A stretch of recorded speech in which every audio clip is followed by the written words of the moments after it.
बहुत बहुत धन्यवाद। फिर भी सबको जय मसीह की। जय परमेश्वर मसीह। की स्तुति हो। और सच में इंटरनेट के जरिए भी हम इस तरीक़ा से परमेश्वर के साथ जुड़ सकते हैं, परमेश्वर के वचन को सुन सकते हैं, आराधना कर सकते हैं। आमीन। हम जहाँ भी क्यों ना हो, एक रूम में, एक घर में, पार्क में या संगति भवन में, परमेश्वर की उपस्थिति हमारे जीवन में है। और ये परमेश्वर का वचन है, परमेश्वर का जीवित वचन है, जिसके द्वारा हम हमारे जीवन को परिवर्तन कर सकते हैं। आमीन। प्रभु की स्तुति हो आज के दिन के लिए। और सच में मुझे लगा आराधना के समय में सच में कि परमेश्वर हमारे जीवन में नया चैप्टर को, न्यू चैप्टर को परमेश्वर लेके आना चाहता है, ला रहा है वो। आमीन। वो मुझे लगता है परमेश्वर, पता नहीं आप लोग ये शब्द को जानते नहीं, ऋतु जानते हैं आप लोग? ऋतु एक न्यू सीजन है ना, क्या बोलते हैं, तो वो परमेश्वर लेके आ रहा है अभी हमारे जीवन में। तो मैं सच में उत्साहित करना चाहता हूँ परमेश्वर से। हम जब एक्सपेक्ट करते हैं, कुछ बड़ा एक्सपेक्ट करें, क्योंकि हमारे राज्य को और आगे बढ़ा के ले जाओगे। तो हम सच में ये माइंड सेटअप रखें, बोले प्रभु जो नया सीजन मेरे जीवन में लेके आ रहे हैं। शायद हम बरसों से, सालों से एक ही फेज में घूम रहे हैं, एक ही सर्कल में घूम रहे हैं, है ना, ये कर रहे फिर वो कर रहे, फिर वही घूम रहा। लेकिन परमेश्वर सच में हमारे जीवन में न्यू चैप्टर को लेके आना चाहता है। शायद हो सकता है आप लोगों के लिए नया काम होगा। आमीन। नया काम कि आप ऑफिस जाया करेंगे, या ऐसे कामों में परमेश्वर आप लोगों को लेके जाएगा। हो सकता है आप लोगों के जीवन में परमेश्वर नए व्यक्ति को लेके आएंगे, जिसको आप सच में सहायता कर सकेंगे, परमेश्वर के प्रेम को बांट सकते हैं। और हम एक्सपेक्ट करें परमेश्वर जो भी आप ला रहे हैं मेरे जीवन में सच में बड़ा हो और आशीषित हो। आमीन। तो मैं इन दिनों देखता हूँ प्रिसिला का भी लगभग पूरा जो दांत है वो चेंज हो रहा अभी। जो पहला का दांत है जो गिर रहा अभी, और दूसरा नया दांत आने की प्रोसेस में जा रहा है वो। तो उसको बहुत ज़्यादा दर्द होता है जब ये दांत गिरता, जो इसका जो क्या बोलते हैं बेबी टीथ जो गिरती हैं, तो मतलब इसको दर्द की महसूस होता। और ये चाहती है कि मुझे पता है, हमें भी, हमारे को पता है जब हमारे दांत गिरने लगते हैं, वो जो दर्द हमें महसूस होता है, हमें लगता है कि ये ना गिर जाए, हमेशा के लिए ये रह जाए, बस क्यों चाहिए मुझे दूसरा दांत, है ना, हम ऐसे सोचते हैं। और कोई भी बच्चा नहीं होते कि बोलते हैं कि भाई मेरे दांत तोड़ दो, वो हर कोई भागता है। क्यों? क्योंकि उनको पता नहीं कि इसके बाद में जो आने वाला है वो इससे भी बेटर है ना। ये सोचते हैं कि ये जो टेम्पोरल हैं, ये जो कमज़ोर हैं, वो इनको ही रख के बैठना चाहते हैं हमेशा के लिए। लेकिन परमेश्वर ने ये निश्चित कर दिया है कि जो टेम्पोरल हैं, है ना, जो अस्थायी हैं, जो कुछ समय के लिए सिर्फ हैं, उसको हटना है वहाँ से, और एक परमानेंट, हेल्थी और मजबूत दांत परमेश्वर देना चाहते हैं। लेकिन अब ये नहीं जानती, और कई बार हम भी ऐसे करते हैं। हम कुछ एक को पकड़ के बैठते हैं, हमें लगता है यही परमानेंट है, हम नहीं चाहते कि ये बदल जाए, हम चाहते कि हमेशा ऐसा ही हो। उदाहरण के लिए कोई काम के विषय आप सोचें, लगता है ये सबसे अच्छा काम है, कभी भी ये काम मुझे छोड़ना नहीं चाहिए, हमेशा तक मुझे ये काम करना चाहिए। या उदाहरण के लिए ये घर, मैं सोचता हूँ मेरे लिए सबसे अच्छा बेस्ट घर यही है, मुझे ऐसा लगता है ना। मैं देखता हूँ मतलब हर एक तरीक़ा से मैं सोचता हूँ, मुझे लगता है कि ये घर मेरे लिए सबसे सुइटेबल है। लेकिन परमेश्वर के पास इससे भी और बेटर हो सकता है फिर। आमीन। तो कई बार हमारे जीवन में भी हमें ये सोचना चाहिए। लोत, जिसके विषय मैंने पहले आप लोग से बताया, जब वो और उनका जो काका थे अब्राहम, जो वे साथ में रह नहीं सकते थे क्योंकि वो दोनों साइड बहुत ज़्यादा अमीर हो गए हैं। तो अब्राहम ने क्या बताया, बोला कि देख पूरा जो भूमि है हमारे आगे पड़ा है, जहाँ भी तू जा मैं उसका अपोजिट जाऊँगा। तो लोत ने क्या चुना, लोत ने देखा, उसके आंखों से देखा, सवार करके एक जगह जो बहुत ही सुंदर था, मतलब बहुत ज़्यादा हरियाली थी, वहाँ घास था, और उसको लगा मेरे लिए सबसे बेस्ट यही है। तो उसने जो बूढ़ा जो काका थे अब्राहम, उनको वो जगह में छोड़ दिया कनान में, जहाँ कुछ नहीं होता था, बहुत सूखी भूमि था एक, वहाँ उसको छोड़कर लोत जो भतीजे, वहाँ से जो जवान था, वहाँ से निकलकर सोर के ओर गया हुआ। सिर्फ वहाँ नहीं गया वो, यहाँ तक कि सदोम तक, सैदा बोलते हैं, वहाँ तक वो पहुँच गया। बाद में जाके बाइबल हमें बताती है कि वो जगह जिसको लोत ने अपनी सांसारिक आंखों के द्वारा चुना था, वहाँ तो बहुत ज़्यादा पाप था। वो तो सबसे बुरा जगह था पूरा संसार का, जिसको परमेश्वर ने बाद में आकाश से गंधक निकाल कर, मतलब फेंक कर ख़त्म कर दिया। लेकिन जो उसने चुना, जो टेम्पोररी तरीका से जो लोत ने देखा, उसके लिए उसको लगा ये सबसे बेस्ट है मेरे लिए। कई बार हम भी ऐसे करते हैं, और सिर्फ हम नहीं, अब्राहम ने भी ऐसा किया, जो विश्वास का पिता कहा जाता है। अब्राहम का क्या था लाइफ में, उनका कोई बेटा नहीं था या बच्चा कोई नहीं था, और वो बूढ़े हो चुके थे। और जो ये लोत जो भतीजे पड़ा था उसका बाप नहीं थे, वो मर गया था पहला ही। तो अब्राहम ने उसको अडॉप्ट किया था। ठीक है, अब्राहम ने मतलब उन्होंने सोचा होगा कि कोई नहीं, अगर मेरा अपना ही बच्चा, अगर संतान नहीं है तो क्या हुआ, मेरे पास मेरे भतीजा है और ये मेरा पुत्रा का समान है, मेरे बेटा के समान है, और मैं उसको अडॉप्ट करता हूँ। तो उसके साथ में रखा था अब्राहम ने। और अब्राहम काम करता था, उसका ज़मीन था, उसका सब कुछ था। एक किस्म से बोले तो वो जहाँ रहता था वो जगह में वो अमीर था। लेकिन परमेश्वर ने क्या कर दिया फिर वहाँ, अब्राहम ने नहीं ढूंढा परमेश्वर को। बाइबल हमें नहीं बताती कि अब्राहम ने परमेश्वर को देखना चाहता था, अब्राहम परमेश्वर से आशीष चाहता था, इसलिए अब्राहम ने प्रार्थना किया, तब जाके परमेश्वर ने अब्राहम को अगुवाई किया। ये नहीं बताता बाइबल बताती है कि परमेश्वर ने ही अब्राहम को उसके घराने से जहाँ काम करता था वहाँ से परमेश्वर ने उसको बुलाया। अब देखना, एक जो बंदा जो सेटल हो चुका, जो अब लगभग बूढ़ा हो चुका है, और उससे भी बढ़कर उसका अपना कोई नहीं है, उसने अपना एक भतीजे को एक अडॉप्ट करके रखा है, अपना बेटा बनाया है, उसका बिजनेस है, काम है, घर है, पत्नी है, सब कुछ है। अब परमेश्वर ने क्या कर दिया वहाँ, ऐसे बोल सकते हैं कि परमेश्वर ने उसको जीवन में सबसे बड़ा चेंजेस लेके आए। जिसने सोचा था लगभग एक किस्म से मैं सेटल हूँ, मेरा ठीक है, मेरा लाइफ इस तरीक़ा से गुजर जाएगा, लेकिन परमेश्वर ने उसको बदल दिया। परमेश्वर ने वहाँ बदल दिया। अब जिसके पास सब कुछ था, परमेश्वर ने क्या कहा, यहाँ से निकल जा, और जो भूमि को मैं दिखाता हूँ बाद में वहाँ तुझे जाना है। तब जाके हम उत्पत्ति के 12 अध्याय के बाद में हम पढ़ते हैं अब्राहम ने कितना ज़्यादा चक्कर वो एरिया में लगाया। कब मिस्र जा रहा है, वहाँ से वापस आ रहा है, फिर कनान को बैठ रहा है, कभी यहाँ भाग रहा है, कभी तंबू में बैठ रहा है। तो इस हिसाब से हमें लगता है कि अब्राहम का लाइफ तब जाके स्टार्ट हुआ जब उसने ये तय कर लिया था कि मेरा लाइफ सेटल हो चुका है। अब जाके परमेश्वर बोलते उससे भी बढ़कर, मैं तुझे तेरा ही बेटा दूंगा। अब्राहम ने तो नहीं मांगा था परमेश्वर से, अब्राहम ने तो अडॉप्ट कर चुका था, लोत को अपना बेटा के समान बना के रखा था अब्राहम ने। लेकिन परमेश्वर जो है वो बोलते हैं कि नहीं नहीं, मैं तुझे ही एक बेटा दूंगा और तेरे बेटा के ही द्वारा मैं सब कुछ करूंगा। देखना, कई बार हम भी ये सोचते हैं, जिस बात को हम परमानेंट करके हम बैठते हैं, पकड़ के बैठते हैं, ये मेरे लिए सबसे बेस्ट है, बस एक घर, एक अच्छा नौकरी, सब कुछ ठीक, मेरे लिए सब सेटल। वहाँ जाके परमेश्वर बोलते नहीं नहीं बेटा, ये सेटल नहीं है, ये तो टेम्पोरल है, ये तो कुछ समय के लिए है। अब मैं जो लेके आ रहा हूँ तेरे जीवन में वो परमानेंट है, जिसके द्वारा मेरी महिमा होगी। आमीन। आज हम देखते हैं इस बात को, परमेश्वर बाकी आप और मेरे जीवन में क्या चाहते हैं, क्या बात को ले आना चाहते हैं। हम इसके लिए उत्पत्ति की किताब 15 अध्याय से देखेंगे। उत्पत्ति की किताब 15 अध्याय,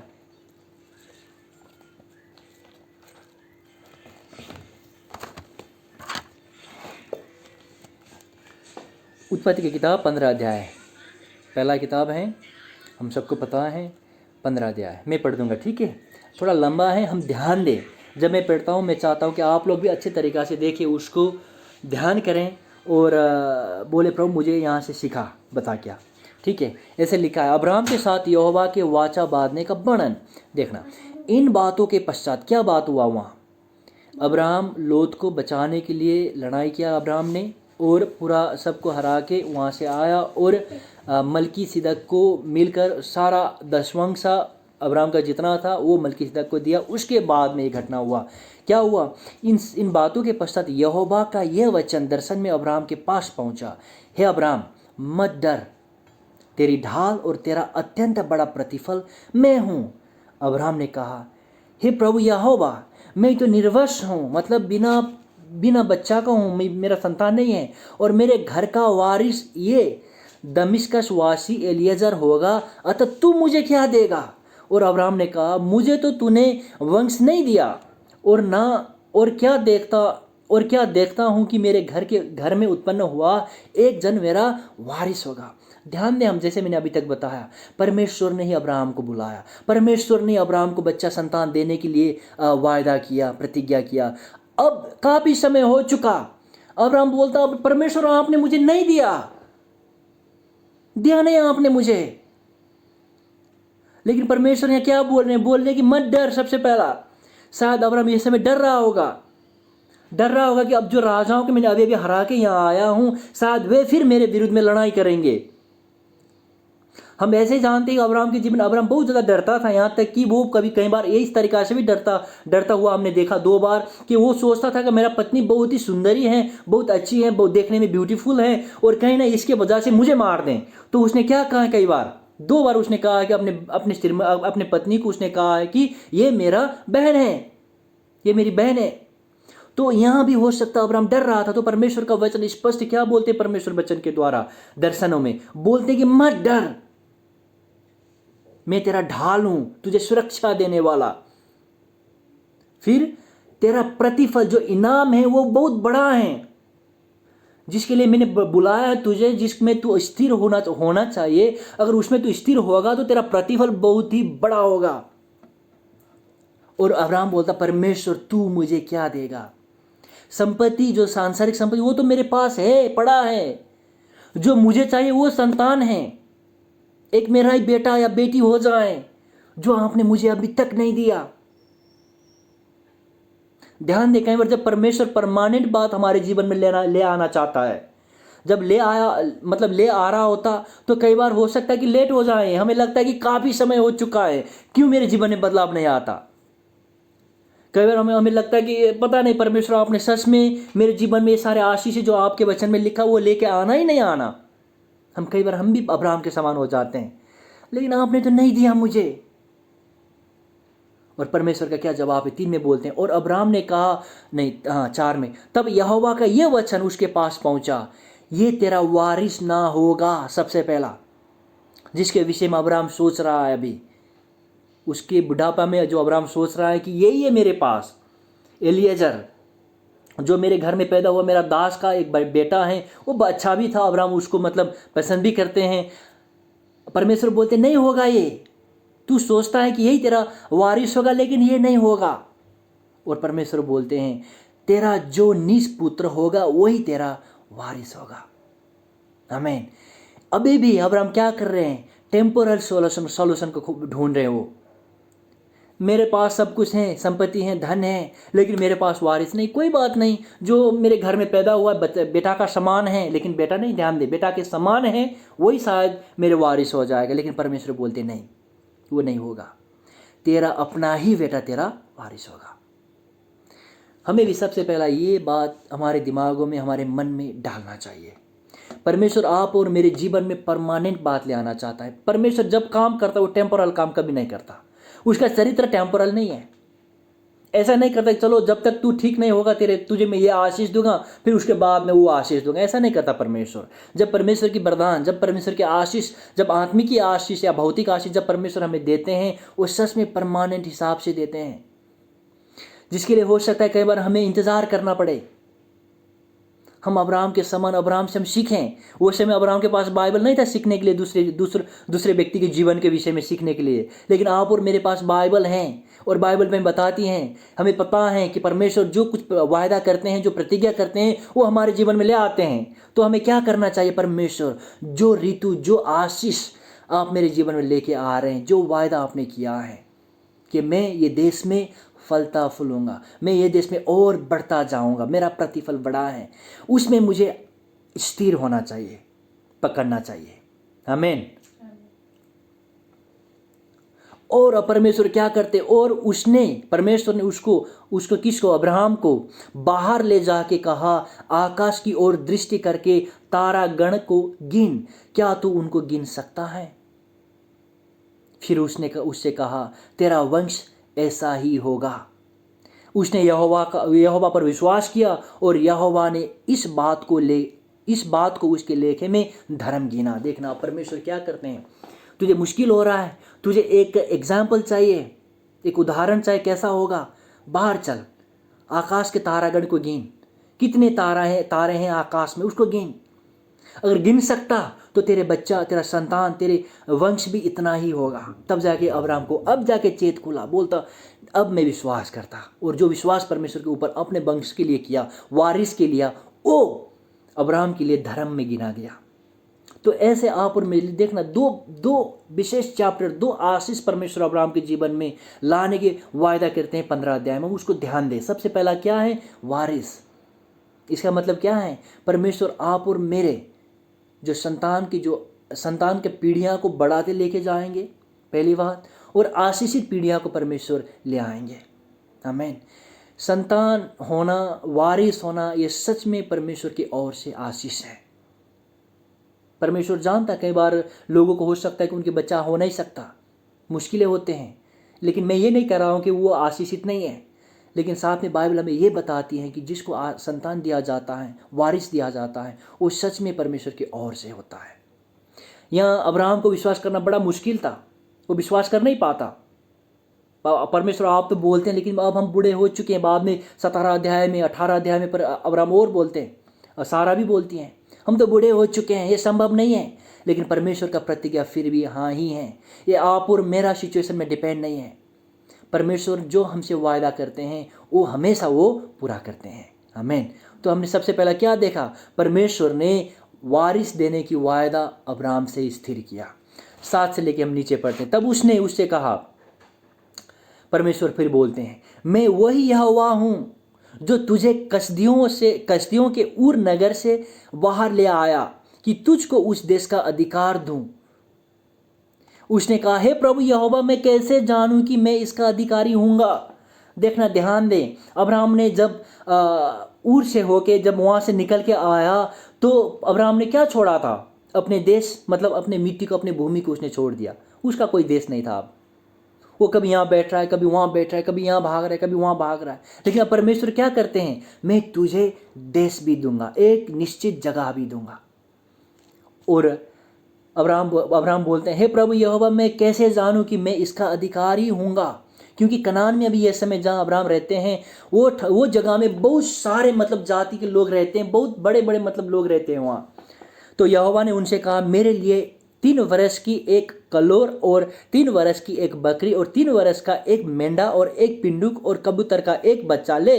इन सबों को लेकर उसने बीच से दो टुकड़े कर दिया और टुकड़ों को आमने सामने रखा, पर चिड़ियों के उसने टुकड़े नहीं किया। जब मांसाहारी पक्षी लोंथों पर झपटे तब अब्राहम ने उन्हें उड़ा दिया।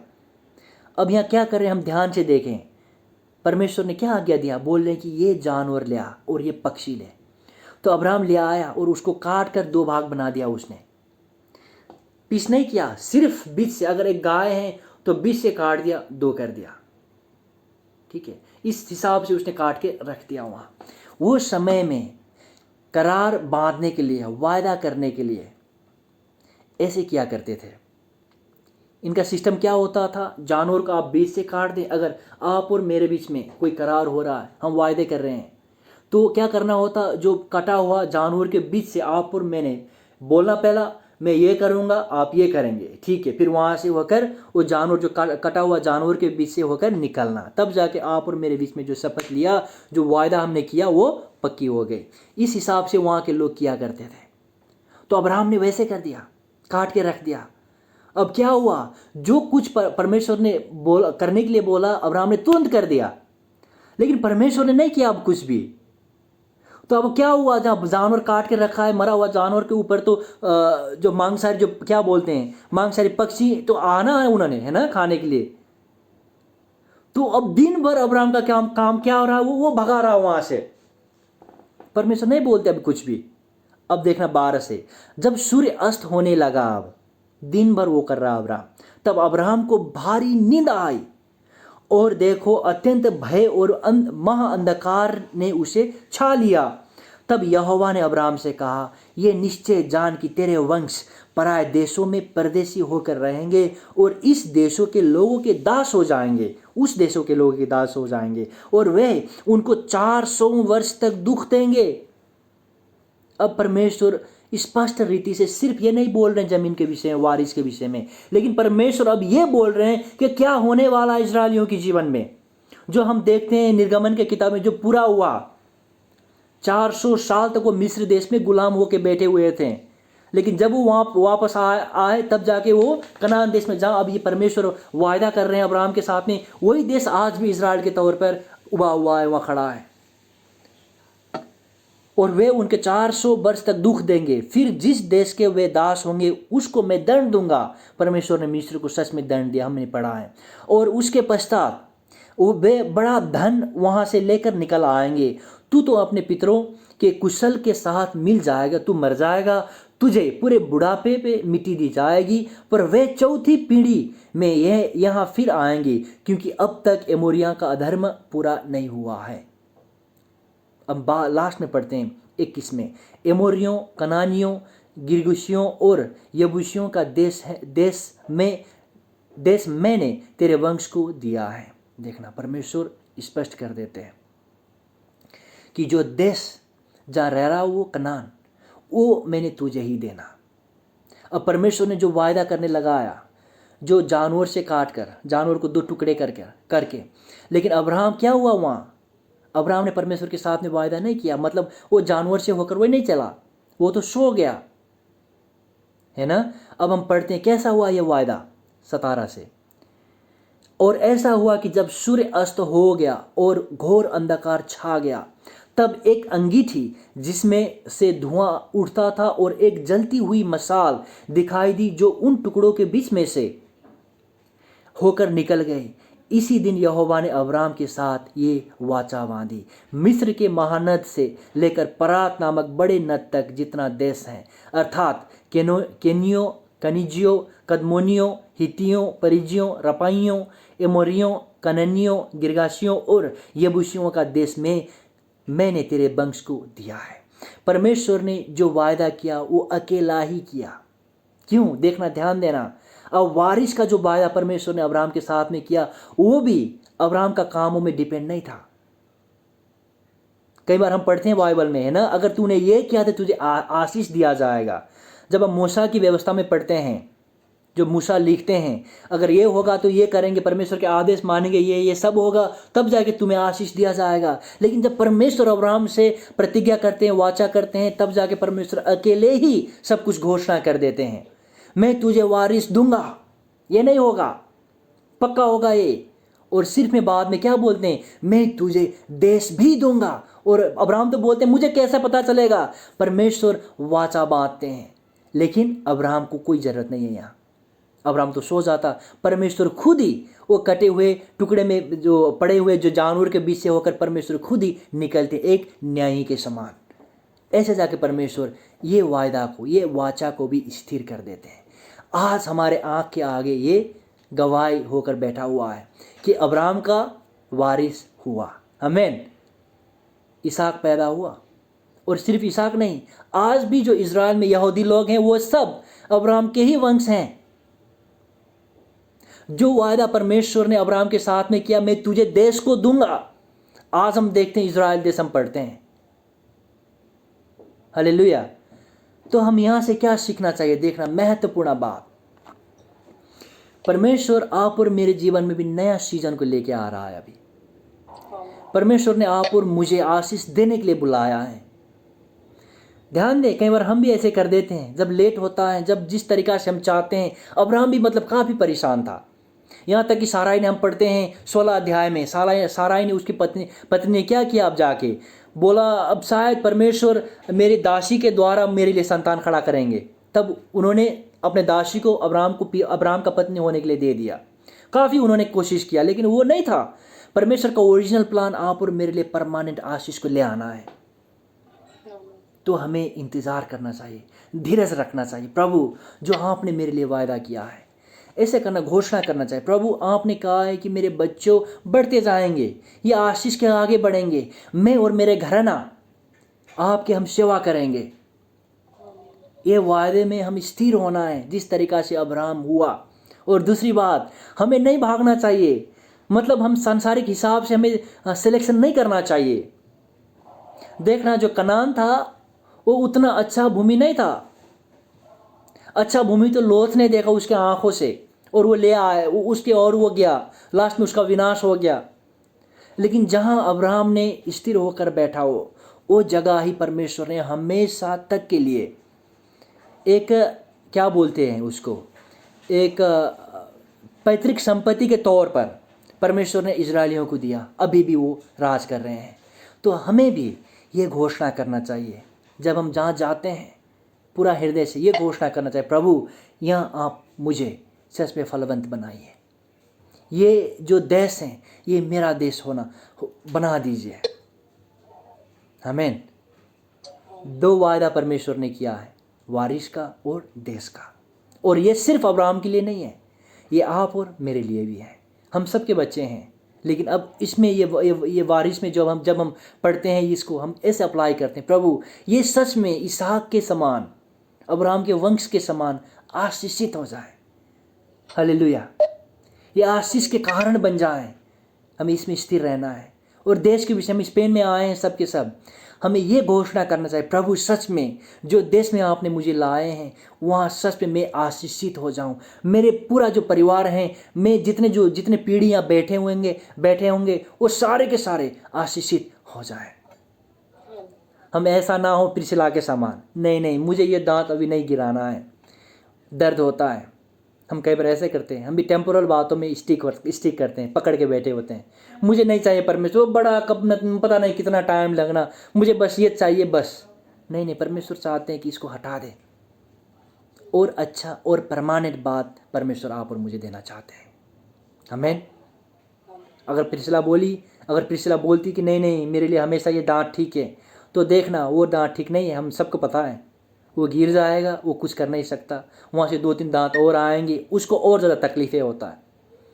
तो इसलिए हमें भी ये माइंड सेटअप रखें, प्रभु जो आपने मुझसे वायदा किया है वो मेरे जीवन में पूरा हो। आए हम प्रार्थना करें। प्रभु यीशु, हम आपको धन्यवाद देते हैं, आपके वचन सच में स्पष्ट हैं, और सच में प्रभु हमें उत्साह देता, क्योंकि आपने स्पष्ट अब्राहम के जीवन के द्वारा हमें सिखाया है कि जो वाचा आप हमसे बांधते हैं परमेश्वर, वो पूरा करते हैं।